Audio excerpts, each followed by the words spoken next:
नमस्कार। अंदर की बात में आपका स्वागत है। मैं हूं आपके साथ गीत दीक्षित। हर दिन सियासत में बहुत कुछ होता है और बहुत कुछ देखने को और सुनने को मिलता है। बहुत सी हलचल होती है, बहुत से कयास लगाए जाते हैं, तो कई सियासी किस्से सुने और सुनाए भी जाते हैं। लेकिन हर खबर में बहुत कुछ ऐसा होता है जो पर्दे के पीछे रह जाता है। तो इस कार्यक्रम में हम आपको बताएंगे कुछ ऐसी ही अंदर की बातें, जानेंगे उन खबरों के मायने और समझने की कोशिश करेंगे सियासत के दाव पेच को। तो चलिए शुरू करते हैं अंदर की बात।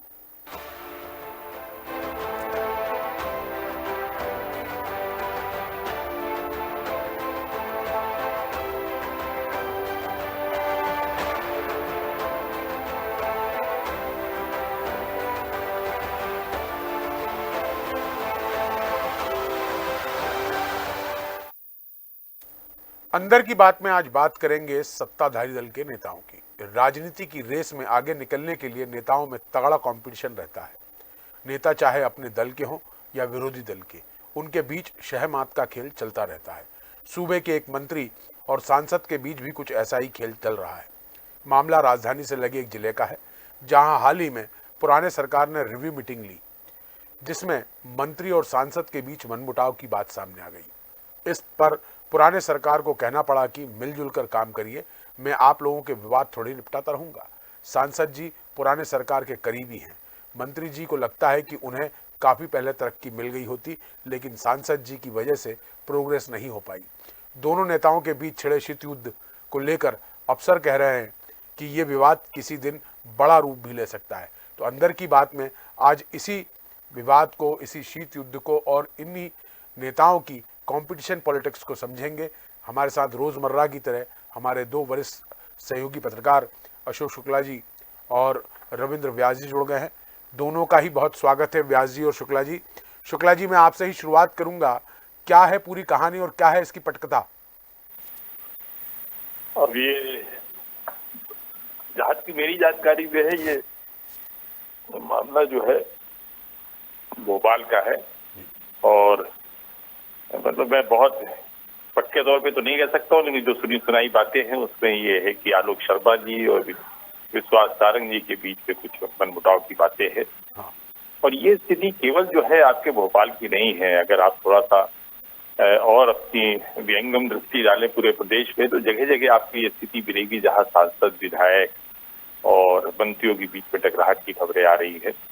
मैं आपको बताऊं कि रीवा में भी जनार्दन मिश्रा और सिद्धार्थ तिवारी जो है ये विधायक के साथ इनके बाद से मनमुटाव है। इसी तरह की एक घटना आपके वीरेंद्र खटीक जी की भी थी, जहाँ कुछ विधायकों से मतभेद थे। सागर की अभी चर्चा 2-4 दिन पहले ही हम लोग कर रहे थे, वहां भी कुछ इस तरह की स्थिति है कि जो मंत्री थे और जो वहाँ के पुराने मंत्री थे गोपाल भार्गव जी, तो ये टकराहट की स्थिति जो है पूरे प्रदेश में बनी हुई है। सत्ता जो है, सत्ता में भी ये स्थिति है। सांसद गणेश सिंह की जो है राजनीति से नहीं पट रही है। जगह जगह ये स्थिति बनी हुई है। दरअसल क्या है कि जहाँ पे सरकारें होती है वहां पर हर सांसद और विधायक जो सत्तारूढ़ पार्टी को होता है वो अपनी एक पकड़ बनाने की कोशिश करता है। और चूंकि सांसद तो अब लोकसभा में प्रतिनिधित्व करता है, वो केंद्र सरकार में उसकी दखल होनी चाहिए। लेकिन शिवराज जी के टाइम पे हम ये देखते थे कि बहुत सारे ऐसे सांसद थे जिनकी एक काज से शिवराज जी जिता करते थे। और इसी तरह से कुछ विधायक भी थे जो शिवराज के बड़े करीबी माने जाते थे। विश्वास सारंग जी भी ऐसे थे जिनको जो है पिछली सरकार में काफी महत्व मिलता था। शिवराज कैबिनेट को एक महत्वपूर्ण मंत्री नहीं थे, बल्कि उनके बड़े खास लोग माने जाते थे। पर अब स्थिति थोड़ा सा बदल गई है। तो आलोक शर्मा जी और विश्वास सारंग के बीच में जो थोड़े से मनमुटाव है उसकी चर्चा काफी हो रही है। और ये स्थिति पूरे प्रदेश में है। जी व्यास जी, जिस तरह से शुक्ला जी ने पूरा बताया पूरी पटकथा को कि ये मामला भोपाल का है, पूर्व मुख्यमंत्री और वर्तमान में केंद्रीय कृषि मंत्री शिवराज सिंह चौहान के सामने का मामला है, लेकिन इसमें और आपके पास क्या अतिरिक्त जानकारी है इसके अंदर की बात की? ये विश्वास सारंग शिवराज सिंह के खास माने जाते हैं और शर्मा जी का दोनों से तालमेल, मोहन सरकार से और शिवराज सिंह से दोनों से तालमेल अच्छा रहा है। और जहाँ तक विश्वास सारंग की बात है तो ये राजनीति से काफी पुराने पारिवारिक तौर से इनकी राजनीति चली आ रही है, तो इनका संसद से मनमुटाव होना अपने अस्तित्व को बचाए रखने के लिए माना जा रहा है कि इनके कारण जो है बहुत आगे तक वो नहीं जा पा रहे हैं। जी जी। तो ये सारी स्थितियां हैं। शुक्ला जी ने जैसे सारी जगह का एक तरह से विश्लेषण कर दिया कि पार्टी के अंदर और इस तरह की बातें अब आए दिन सामने आने लगी हैं कि जहां विधायकों सांसदों में नहीं पट रही है, मंत्री और विधायकों में नहीं पट रही है, कार्यकर्ताओं और विधायकों में नहीं पट रही, तो इस तरह की स्थितियां लगभग हर जगह हैं। जी। बात सिर्फ अपने अस्तित्व की है कि कौन सुपर हीरो, सरकार पे कौन कितना अपना वर्चस्व दिखा सकता है, इसको लेकर सारी संघर्ष ये चल रहा है। जी जी। लेकिन शुक्ला जी, जैसा कि आपने जिक्र किया कि ये तो ठीक है, आपने भोपाल के मामले का जिक्र किया और इसके अलावा भी और आपने भी कई मसले और मुद्दे बताए कि जहाँ पर इस तरह के टकराहट की बातें आती हैं, लेकिन सबसे बड़ी बात है कि राजनीति में कंपटीशन होना तो ठीक बात है, लाजमी है, लेकिन ये जो कंपटीशन, खासकर प्रतिस्पर्धा जिसकी मैं बात कर रहा हूँ कि आप पुराने सरकार के सामने अपनी प्रतिस्पर्धा दिखाएंगे और जबकि आप दोनों का ही जो कद है या दोनों ही नेताओं का जिनका आपने जिक्र किया है, दोनों के ही कदों की बात करेंगे तो वो कहीं ना कहीं उसमें बहुत बड़ी देन पुराने सरकार की है। और पुराने सरकार की कम से कम इतनी तो कम से कम मर्यादा रखनी चाहिए कि उनके सामने किसी तरह के विवाद के मुद्दे ना आए। देखिए, जब अहम की लड़ाई होती है या कहीं आपसी मतभेद होते हैं तो वहां पे सारी मर्यादाएं जो है साथ साथ हो जाती है। ये ऐसा पहली बात नहीं है जब किसी मुख्यमंत्री के सामने इस तरह की स्थिति हो। मोहन सरकार के सामने भी ये स्थिति आई है और इसके पहले भी अगर आप देखें तो कई ऐसे आपको उदाहरण मिल जाएंगे मध्य प्रदेश की राजनीति में, जब मुख्यमंत्री के सामने ही जो है सांसद और विधायक भिड़ गए और मुख्यमंत्री को उसमें हस्तक्षेप करना पड़ा। तो ये स्थिति जो है जब तक बनती रहती है राजनीति में। दरअसल क्या है कि राजनीति ऐसा नहीं है कि आप जो है आज आपके पास में अवसर है, कल आपके पास में अवसर हो या ना हो। ठीक बात है। तो जब भी ये मौका, जिसके पास भी ये मौका होता है, वो उसको भुनाने की पूरी कोशिश करता है। और शिवराज के टाइम पर आपने देखा होगा कि किस तरह से ये काफी महत्वपूर्ण थे विश्वास सारंग होते हैं। हालांकि इनके कार्यकाल में कुछ ऐसे भी फैसले हुए हैं जिसकी आज भी चर्चा हो रही, जैसे नरसिंह जो घोटाला है, इसमें कहीं ना कहीं इनकी भूमिका मानी जाती है कि इनकी तरफ से कोई मंत्री जी की तरफ से कुछ अच्छी लापरवाही हुई जिसकी सबसे बड़े पैमाने पर मध्य प्रदेश में नरसिंह घोटाले हो गए। तो कुछ अच्छी चीजें थी, इनकी पकड़ भी थी, एक कायद समाज से चूंकि ये ताल्लुक रखते हैं तो विश्वास सारंग जी की एक पकड़ थी, भोपाल में काफी पकड़ थी। लेकिन आलोक शर्मा जी भी जो हैं वो पुराने नेता हैं और काफी आक्रामक, एग्रेसिव रहे, हिंदुत्व की विचारधारा को लेकर वो आगे बढ़ते रहे। तो स्वाभाविक है दोनों जो की प्रवृत्ति दोनों की जो है लड़ाकू प्रवृत्ति की है दोनों, विश्वास सारंग जी और आलोक शर्मा जी। इसलिए जो है अब पुरानी सरकार के सामने इन दोनों के जो विवाद है वो खुलकर सामने आए। और ये स्थिति जो है पूरे प्रदेश में, जैसे मैं आपसे जिक्र कर रहा हूँ कि विभिन्न प्रदेश में अब जनार्दन मिश्रा और सिद्धार्थ तिवारी कांग्रेस से आए थे। जनार्दन मिश्रा पहले से बीजेपी के सांसद रहे हैं, इनके बीच में भी टकराहट है। डिप्टी सीएम और जो एक मामला आपने मऊगंज के प्रदीप पटेल का सुना होगा, तो उनकी शिकायत क्या है, उनकी तकलीफ क्या है? उनकी तकलीफ ये है कि डिप्टी सीएम का कद ज्यादा बड़ा है, उनकी लोकप्रियता ज्यादा है, तो वो कुछ इस तरह से तमाशे करते रहते हैं जिसके चलते जो है कहीं डिप्टी सीएम उनके निशाने पर आ जाए। यही स्थिति आपको जबलपुर में भी कभी देखने को मिला करती थी। तो पूरे मध्य प्रदेश में ये स्थिति है और ये अकेले केवल कांग्रेस की, बीजेपी की बात नहीं है। कांग्रेस में भी आपको ये देखने को मिलेगा कि जहाँ पे आपकी झगड़े, वहाँ तो इंदौर में तो देखिए झुकम पैजार हो गई जीतू पटवारी के समर्थकों के बीच में और दूसरे लोगों के बीच। तो सब जगह ये स्थिति, हालांकि अभी बीजेपी ने एक बड़ी बैठक की वहाँ पे भोपाल में जिसमें सांसद और विधायक को बुलाया था। हालांकि इसमें जो था कि मंडल अध्यक्षों के नाम तय होने थे, इसके साथ में कहीं कहीं ये भी समझाई दी गई है कि आप लोग थोड़ा सा जो है आपस में तालमेल बना के रखें। और ये होता है जब आपके यहाँ बहुत भीड़ हो जाती है, जैसे कि समय भारतीय जनता पार्टी में आप देखिए, क्योंकि वहाँ उनकी सरकार है, केंद्र में भी उनकी सरकार है और प्रदेश में भी उनकी सरकार है, तो हर आदमी अपने महत्व को स्थापित करने में लगा हुआ है और ये झगड़े तो स्वाभाविक ही। जी व्यास जी, देखिए जिस तरह से बातें निकल के आ रही हैं, आपके भी क्षेत्र में कई ऐसे मामले निकल कर आए हैं जहां बड़ी राजनीतिक टकराहट देखने को लगातार मिल रही है और ये टकराहट अब धीरे धीरे कहीं ना कहीं संगठन तक भी पहुंच रही है। और ऐसे अगर मामले लगातार बढ़ते रहे तो मुझे लगता है कि जिस अनुशासन की बात पार्टी में कही जाती थी वो अनुशासन अब कहीं ना कहीं ज़मीन पर बिखरा नजर आने लगेगा। और ऐसे हालात में चूंकि जब बहुत ज़्यादा भारी मात्रा में आयातित नेता आ गए हैं और तो आयातित नेताओं को कम से कम संगठन की लाइन को समझने में मुझे लगता है कि बहुत ज़्यादा दिक्कत आ रही है, क्योंकि जिस पाठशाला से वो पढ़कर निकले हैं वो पाठशाला में अनुशासन नाम की चीज़ हमने तो कम से कम नहीं देखी थी। लेकिन भाजपा में इस अनुशासन की पाठशाला का कितना अनुपालन हो पा रहा है ये तो कहने की बात होगी, लेकिन कहीं ना कहीं इन नेताओं की वजह से थोड़ा सा संगठन की किरकिरी लगातार बढ़ती जा रही है। आप सही कह रहे हैं कि इसके कारण पार्टी और संगठन की किरकिरी हो रही है। और छतरपुर में ही जैसे डॉक्टर सांसद और केंद्रीय मंत्री भी हैं डॉक्टर वीरेंद्र खटीक, उनका विवाद यहाँ पे मानवेंद्र सिंह से हुआ और वीरेंद्र खटीक के विरुद्ध जो है सारे विधायक एक साथ एक लाइन में खड़े हो गए। और उसमें जो कांग्रेस की पृष्ठभूमि से आए विधायक हैं वो भी और जो भाजपा पृष्ठभूमि से आए वो भी, दोनों तरह के लोग बाग इसमें शामिल थे। तो अकेले अपन ये नहीं कह सकते हैं कि सिर्फ कांग्रेस के ही लोग बाग ऐसा कर रहे हैं। भाजपा के भी जो जिनका कैडर बड़ा माना जाता था कि काफी समय से वो संगठन में काम कर रहे थे, वो भी इस तरह की हरकतें करने से पीछे नहीं हट रहे हैं। तो कहीं ना कहीं ये पार्टी के लिए अच्छा तो नहीं है। अभी जैसे शुक्ला जी ने बताया, रीवा में सांसद जनार्दन मिश्रा और विधायक सिद्धार्थ तिवारी के बीच में सार्वजनिक तौर पर वाद विवाद हुआ था। हाल ही में एक कुछ समय पहले रायसेन में तो एक और गजब का मामला हुआ था। शिक्षक दिवस के दिन स्कूल में कार्यक्रम हुआ, सांसद दर्शन सिंह चौधरी पहुंचे और प्रदेश सरकार के लोक स्वास्थ्य चिकित्सा मंत्री नरेंद्र शिवाजी पटेल मुख्य अतिथि थे इसमें। और जब निमंत्रण कार्ड में जो सांसद का नाम पहले छप गया, मंत्री जी का दूसरी लाइन में छपा, इस बात पे मंत्री जी नाराज हो गए।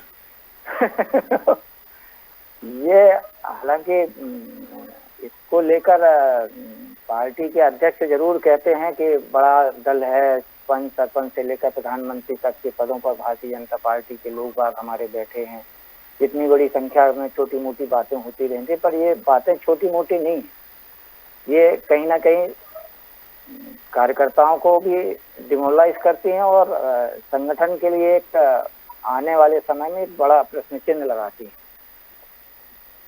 जी, तो ये देखिए सबसे बड़ी बात यह है कि जिस तरह के वर्तमान की राजनीति में जो कंपटीशन की पॉलिटिक्स चल रही है उससे कहीं ना कहीं संगठन और संगठन के बड़े नेताओं को भी कहीं कहीं जो है अपने आप को नीचे देखना पड़ रहा है। लेकिन सबसे बड़ी बात है कि जो कंपटीशन की राजनीति है वो अगर सकारात्मक तो ज़्यादा राजनीति में अच्छी बात रहती है, लेकिन ऐसा होता बहुत कम है। यही बात हमने अभी की। लेकिन अंदर की बात में अब बात करेंगे दूसरी खबर की। अंदर की बात में अब दूसरी खबर जिस तरह से चल रही है कि सहकारिता विभाग में पदस्थ एक प्रमोटी IAS की मंत्री से खूब अच्छी पटरी बैठ रही है। इस चक्कर में विभाग में कमिश्नर की पोस्टिंग लंबे समय तक नहीं हुई और पिछले कई महीने से एडिशनल कमिश्नर के रूप में पदस्थ अधिकारी कमिश्नर का रोल प्ले कर रहे थे। अब इस पर सरकार ने बदलाव कर दिया है, यहाँ कमिश्नर की पोस्टिंग कर दी गई है। अंदर खाने की खबर है कि नए अधिकारी को रोकने की तैयारी है और पुरानी व्यवस्था बनाए रखने की कवायद जारी है। देखना है कि नया आदेश लागू होता है या फिर इसमें भी कोई बदलाव किया जाता है, क्योंकि जो अधिकारी है वो मंत्री का बड़े खासम खास माने जाते हैं और लंबे समय से दोनों की जो पैच है या दोनों की जो संवाद है वो कहीं ना कहीं विभाग में बड़ा चर्चा का विषय है। तो इसी पे बात करेंगे। और इसमें सबसे बड़ी बात है कि जो मंत्री हैं वो अपने लाड़ले अधिकारी को कहीं पर भी जाने नहीं देना चाहते, वो अपने पास ही रखते हैं। जब से मंत्री बने हैं तब से वो उनके साथ ही रहते हैं। अब उसी में बात करेंगे। शुक्ला जी, ये मामला सहकारिता विभाग का है, बड़ा चर्चित विभाग माना जाता है सहकारिता विभाग का। सहकारिता विभाग अपने आप में सबसे बड़ी बात मानी जाती है और इस ऐसी परिस्थिति में क्या लगता है कि मंत्री और अधिकारी की पेट से क्या ऐसा नहीं लगता कि ये जो है ज़्यादा विवादास्पद स्थिति बन जाएगी भविष्य में? अभी तो जैसे आपने कहा कि काफी ये मामला, तो ये मामला सर केवल चर्चा में नहीं है, क्योंकि ये जो सहकारिता विभाग है ये लंबे समय से चर्चा में रहा है। और जब गौरी शंकर विशेन इसके मंत्री हुआ करते थे, तब भी आपने देखा होगा किस तरह से अधिकारियों और मंत्रियों के बीच में, मंत्री जी के बीच में जो है कुछ तलखी होती थी और उसके बड़े खुलासे होते थे। तो सहकारिता विभाग जो है मध्य प्रदेश में, जिस तरह से मलाईदार विभागों की जब चर्चा होती है तो उसमें एक सहकारिता भी आती है और इसके बड़े बड़े घोटाले भी हैं। डिप्टी जी, कभी इस पर भी आप चर्चा कीजिएगा तो आप पाएंगे कि सहकारिता में इतने बड़े घोटाले हैं। और सहकारिता भी, ये नाम की सहकारिता रह गई है, ये तो एक कमाई का जरिया बना हुआ है सहकारिता विभाग। किस तरह से सोसाइटियों के माध्यम से जो है कमाई होती है, तो जाहिर है कि जहाँ पे कमाई होगी, जहाँ पे मलाई होगी, वहाँ पे इस तरह के झगड़े भी होंगे। और जो अधिकारी होंगे, जैसे जो अभी आप चर्चा कर रहे हैं, इसमें एक नाम की जो जानकारी मेरे पास में है, अगर आपकी अनुमति हो तो मैं उनका नाम ले लूं, बाकी ज्यादा तो मुझे इसके बारे में। बिल्कुल। ये मनोज पुष्प हैं, ये प्रमोटी IAS हैं। जी। और आप ये देखिए कि मध्य प्रदेश की राजनीति में प्रमोटी IAS की बड़ी दखल रही है, चाहे वो आजाद शत्रु रहे हों, और भी बहुत सारे नाम हैं जो लिए जा सकते हैं। तो इनकी दखल रही हो, यहाँ पे भी ये मामला इसी तरह का है। और अगर जो ये कमिश्नर वगैरह होते हैं, अगर ये IAS के अधिकारी होगा तो ये कभी नहीं कहते हैं प्रमोटी कि कोई IAS अधिकारी जो है इनका बॉस बन के बैठे, क्योंकि IAS अधिकारी की कार्यशैली थोड़ा सा दूसरी होती है। तो प्रमोटी जो होते हैं, IAS या प्रमोटी जो अधिकारी होते हैं, उनके मुंह में जिस तरह की मलाई लगी होती है, उसको छोड़ना नहीं चाहते हैं। और अगर मंत्री जी का वरद हस्त मिल रहा हो तो फिर जाहिर है कि ये कुंडली मारकर वहां पे बैठे रहना चाहेंगे, मनमानी भी करना चाहेंगे। अभी जो मोहन सरकार है उसकी एक कोशिश है गुड गवर्नेंस देने की, भ्रष्टाचार मुक्त प्रशासन देने की उसकी एक कोशिश है। और अभी आपको अगर ध्यान होगा तो एक मुख्यमंत्री का स्टेटमेंट भी आया था कि पटवारी जो है कलेक्टर का बाप बना रहता है। तो अगर इस प्रदेश की में ऐसी व्यवस्था है कि पटवारी जो है कलेक्टर का बाप बन सकता है, तो आप कल्पना कर लीजिए एक प्रमोटी IAS किसका बाप नहीं बन सकता है। तो देखिए व्यास जी, जिस तरह से एक तरह से सहकारिता विभाग की जिस तरह से पोल खोल रहे थे शुक्ला जी, बड़ी दमदारी से बोल रहे थे, ऐसे कई मामले आपके सामने भी आएंगे। लेकिन मंत्रियों और अफसरों की जो साठगांठ की लीला है, ये बेचारे, इससे आम जनता बहुत परेशान होती है। व्यास जी, इसमें अब पहले अपने चर्चा की थी विश्वास जी, तो वो अपनी दबंग छवि के लिए जाने जाते हैं। हाँ। और अब जिसको वो चाहेंगे वो रखने को लेकर उनका मोहन सरकार से द्वंद्व भी चलेगा। हाँ। तो अब वो क्यों चाहेंगे कि कोई और कमिश्नर बगैर उनकी इच्छा के वहां पे आके बैठ जाए, उनका रुतबा थोड़ा सा इस पर कुछ लगाम लग जाए। अब सहकारिता तो एक सफेद हाथी साबित हो रहा है जिस तरह से मध्य प्रदेश में, हालांकि इसका कार्य प्रणाली देखने को मिल रही है। अब इसका परिणाम जो है हर तरह के जो आम जनता है जो इस सहकारिता के माध्यम से कार्य करती है, उसको तमाम तरह की परेशानियों का सामना करना पड़ता है। कोऑपरेटिव सेक्टर में ही देख लीजिए कि खाद से लेकर और तेंदुपत्ता वाले जो अब ये भी सहकारिता के अधीन है, तो इसमें एक बड़ा लोगों को असंतोष आम आदमी को देखने को मिलता है, जिसके अगर ऊपर बैठे अधिकारी और मंत्री अगर एक सुर में या कायदे से काम नहीं करेंगे तो इसका मैसेज तो नीचे तक भी जाएगा ना।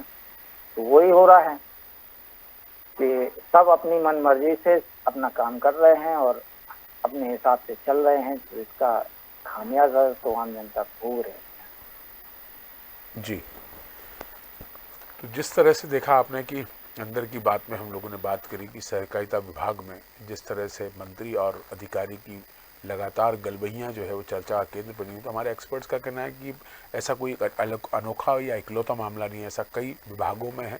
लेकिन जिस विभाग की बात की जा रही है उसमें तो इतने सारे मामले हैं जिसके अगर कभी चर्चा की जाए तो उसमें समय भी कम पड़ सकता है। लेकिन अंदर की बात में शुक्ला जी और व्यास जी, आप दोनों ने ही समय निकाला, हमें समय दिया, इसके लिए धन्यवाद। अंदर की बात में आज हमने बात करी दो विषयों पर, जिसमें सबसे बड़ी बात थी एक पुराने सरकार के सामने जिस तरह के विवादों को लेकर जिस तरह से बातें आई वो बात हुई, और दूसरी हमारी सहकारिता विभाग को लेकर बात हुई।